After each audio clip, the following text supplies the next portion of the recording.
Entonces es el estudio del pecado. Caramba, tenemos que estudiar también el pecado, claro. Tenemos que saber qué es el pecado. ¿Cuáles son sus diferentes raíces, sus ramas? ¿Y por qué es importante que nosotros conozcamos el asunto del pecado, cómo obra, con qué tendencias y para qué y con qué intenciones se presenta el pecado, ¿verdad?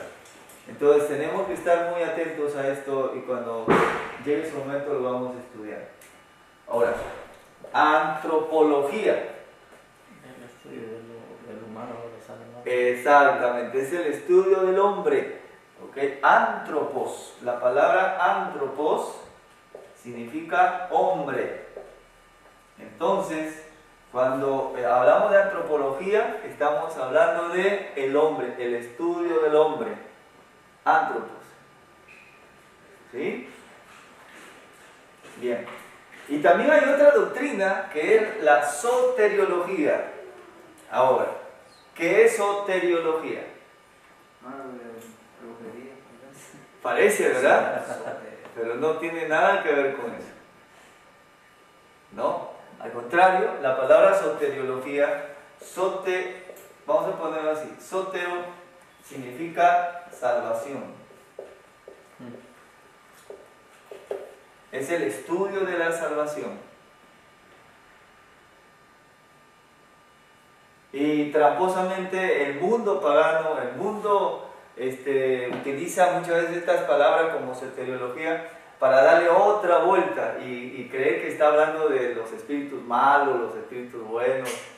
Es un esotérico, dicen. Por ejemplo, la santería, el vudú, todo eso tiene que ver con sí, exactamente, el espiritismo, todas estas cosas.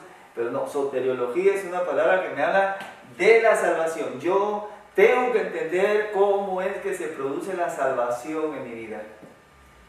¿Por qué es que yo digo que soy salvo? ¿Verdad?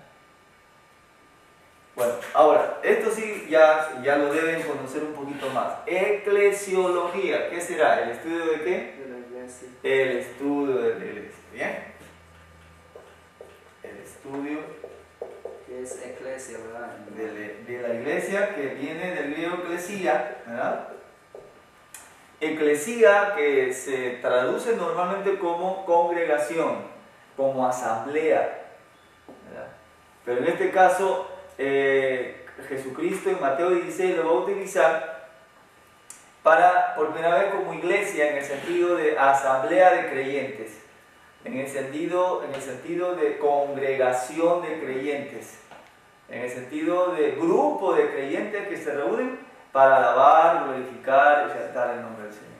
¿Okay? Luego está escatología. A ver, ¿qué significa escatología? Profecía, algo de lo que va a ocurrir. Pero dijiste primero profecía, pero no. Viene del griego escatón, que significa últimos tiempos. Últimos tiempos.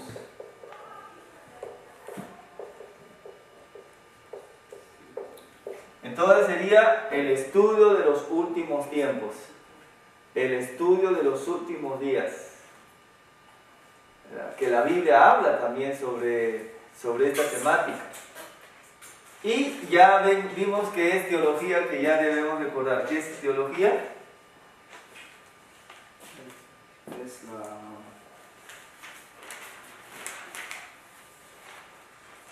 ¿Qué es teología? El estudio de Dios. Es el estudio de Dios. Estudio de Dios. Anótenlo ahí. Teología, el estudio de Dios.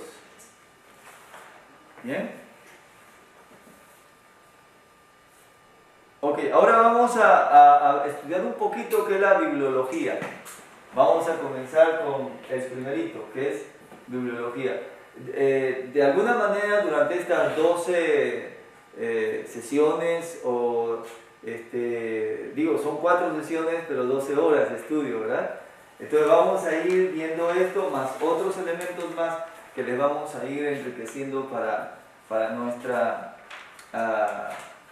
nuestro conocimiento. Bien, podríamos hablar que la bibliología es la parte de la teología sistemática que se especializa en el estudio, origen y naturaleza de la Biblia. ¿Ok? Vamos a borrar aquí todo esto para tener libre nuestra pizarra para poder hacer anotaciones allí. Ustedes puedan tener también libertad de escribir y de...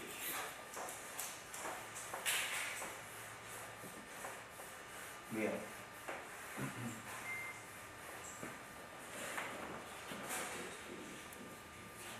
Entonces,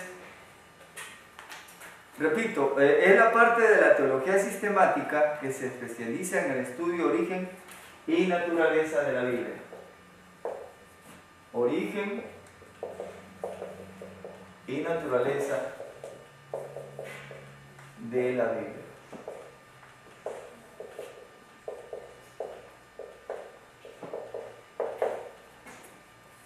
La palabra Biblia viene de otra palabra que es biblión, que se traduce como biblioteca. Se traduce como biblioteca. Y en verdad la Biblia es toda una biblioteca. Consta de 66 libros. No se olviden. Entonces, estamos tratando de darnos cuenta que biblos también significa libros. Entonces, biblos es otra palabra que significa libros, ¿verdad? Logos, que significa estudio, o sea, es el estudio de los libros de la Biblia. ¿Por qué es importante para que nosotros lo estudiemos? Porque es la base principal de todas las demás doctrinas. Porque aquí se encuentra revelado lo que concierne a otros temas y verdades teológicas. Aquí se encuentra totalmente revelado esto. Y es lo que nosotros tenemos que tomar, lo que nosotros tenemos que asumir para que podamos crecer espiritualmente. Y en segundo lugar, porque es necesario estar preparado para presentar argumentos a todos los que demanden saber de la esperanza que hay en nosotros. En verdad, hay personas que saben mucho de la Biblia, pero no saben ni siquiera cuántos libros tiene el Antiguo Testamento. ¿Cuántos libros tiene el Antiguo Testamento? ¿Alguien me puede decir? 39. 39, ¿verdad? ¿Y cuántos libros tiene el Nuevo Testamento? 27. 27. Y eso hace un total de 66. 66